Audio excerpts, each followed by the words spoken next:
कल भी महाप्रभु जी का ऐसा ही श्रृंगार था। रात्रि जब हम गए, अद्भुत चंदन लेपन होता है। अभी चंदन यात्रा का समय चल रहा है। 21 दिन ठाकुर जी बाहर चंदन यात्रा करते हैं, 21 दिन भीतर करते हैं। तो कल विशेष एकादशी का दर्शन ठाकुर जी का हुआ और महाप्रभु जी बड़े प्रसन्न मुद्रा में दिख रहे थे। अद्भुत आनंद है। इन 7 दिनों में श्रीमद् भागवत के अंतर्गत श्री महाप्रभु जी के सुंदर भावों को भी हम लोग श्रवण करेंगे। श्री जगन्नाथ जी की रथ यात्रा का महत्व, आने वाली है रथ यात्रा। श्री महाप्रभु जगन्नाथ जी के महाप्रसाद का महत्व एवं महाप्रभु जी के कुछ भक्तों के चरित्र पहले भी सुने जा चुके हैं, सुनाए जा चुके हैं, लेकिन फिर से उनकी पुनरावृत्ति करेंगे। और हमारा मन है, बाकी तो महाप्रभु जगन्नाथ जी जैसी कृपा करेंगे कि गीत गोविंद की एक अष्टपदी हम लगभग सब जगह गाते हैं और सब लोगों को वो याद भी हो गई है।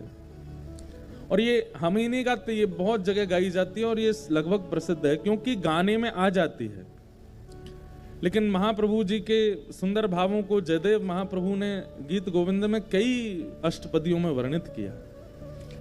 संभवतः गुरुजनों की आज्ञा ऐसी है कि गीत गोविंद का प्रवचन सबको सुनाना नहीं चाहिए, ऐसा नहीं है, पर अधिकारी नहीं बन पाएंगे क्योंकि बड़ी अंतरंग लीलाएं हैं ठाकुर जी की। पर फिर भी हम प्रयास करेंगे कि कुछ गीत गोविंद की अष्टपदियां हैं जहां पर ठाकुर जी की कुछ निकुंज की लीलाएं श्री जयदेव महाप्रभु बता रहे हैं, उन गीत गोविंद के भावों को भी स्पर्श करेंगे और एक प्रकार से श्री महाप्रभु जगन्नाथ जी के भावों से युक्त इस कथा का श्रवण लाभ करेंगे। कल से कथा अपने समय से बिल्कुल प्रारंभ होगी, 8 बजे विश्राम होगी।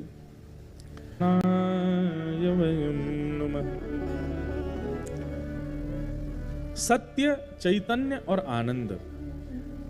अब देखो, हमें हर बार इस श्लोक का एक नवीन अर्थ व्यास मंच पर बैठते ही भाव आने लगता है।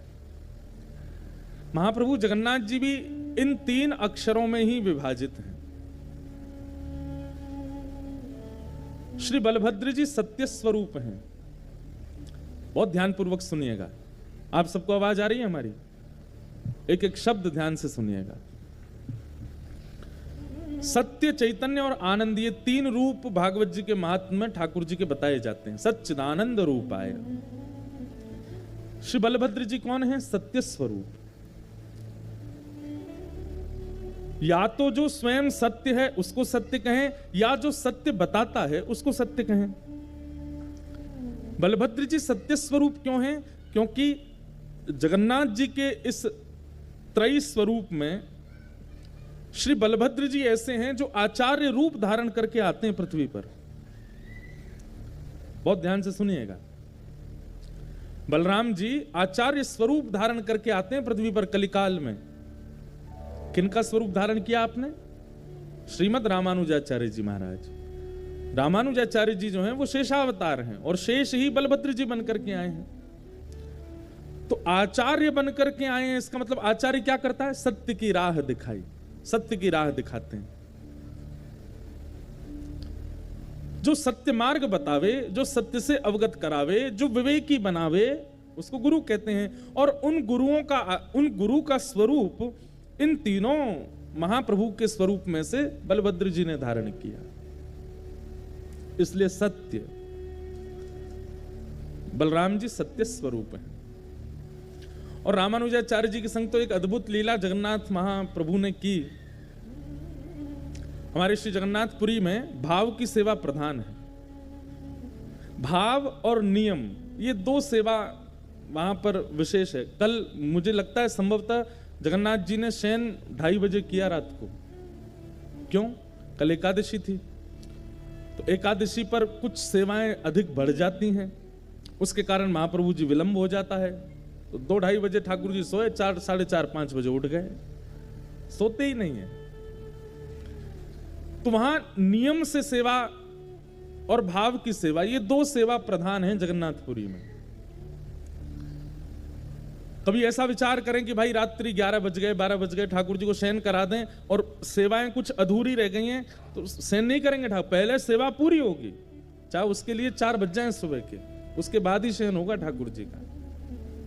कई बार तो हमें लगता है कि जगन्नाथपुरी में 20-30 मिनट के लिए ही कपाट बंद होते होंगे और फिर खुल जाते होंगे, इतनी देर का ही शयन होता है। भाव की सेवा और नियम की सेवा, ये दो सेवा विशेष हैं जगन्नाथपुरी में। वैदिक सेवा कहीं ना कहीं इतनी प्रधान नहीं है जगन्नाथपुरी में। और स्पष्ट बात है कि जहां भाव की सेवा प्रारंभ हो जाती है, फिर वहां वैदिक सेवा हो नहीं पाती। वैदिक सेवा समझ रहे हैं?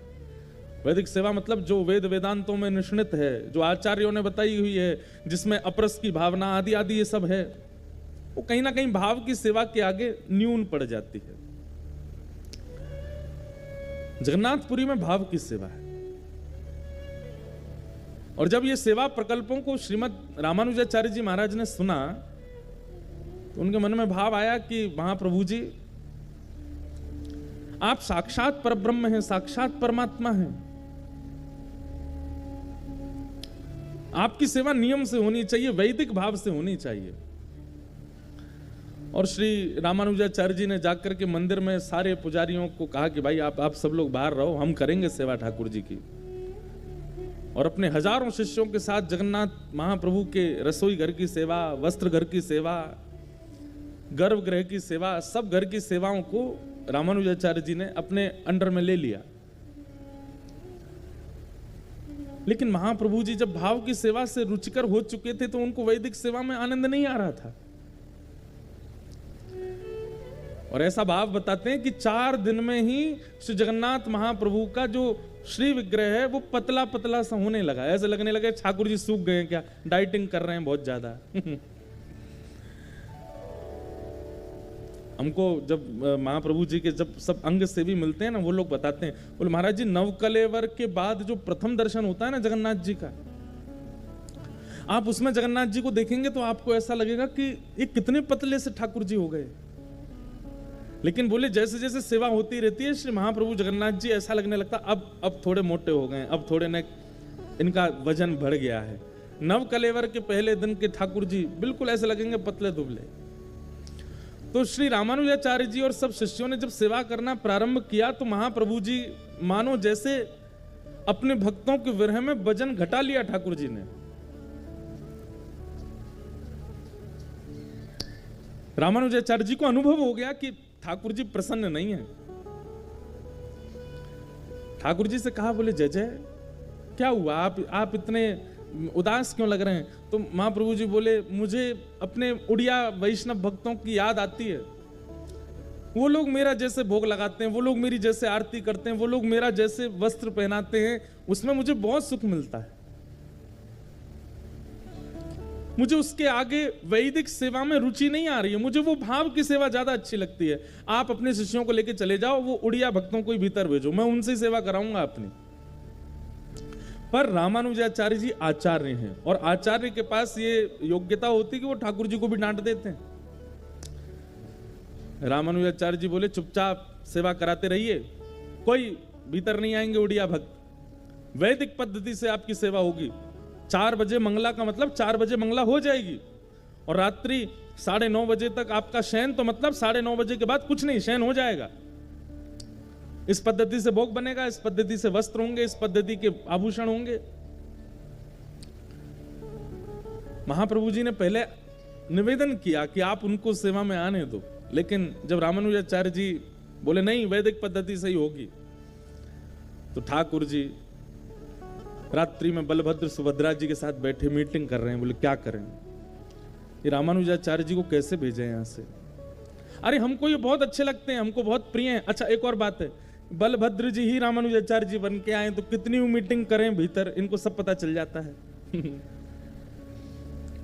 तो ठाकुर जी बड़े संकोच में, सुभद्रा जी से कुछ काना फूसी भी करते हैं तो बलराम जी देखते हैं क्या हो रहा है, अब कैसे कहें यही तो रामानुजाचार्य बन के आए हैं।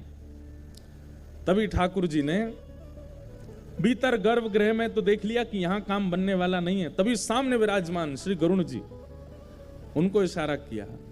अच्छा देखो एक बात, ये तो हम लीला सुंदर करने के लिए ऐसा बोल देते, परंतु ठाकुर जी के तो मन के भाव सब समझ जाते हैं। आप यदि बहुत नियम से सेवा करते हैं तो ऐसा थोड़ी है कान में आके ठाकुर जी आपके बोलेंगे। आपको मनी मन पता लगता रहेगा कि ठाकुर जी क्या चाह रहे हैं, ठाकुर जी ऐसा पाना चाह रहे हैं, ठाकुर जी ऐसा कहना चाह रहे हैं। कल हम जब महाप्रभु जगन्नाथ जी का दर्शन करने गए तो मैंने तो कई बार कथाओं में कहा है कि हम तो ठाकुर जी से कुछ ना कुछ पूछते रहते हैं। इधर देखो, ठाकुर जी आ गए कथा में। जब कथा में लाइट जाए तो समझो ठाकुर जी आ गए।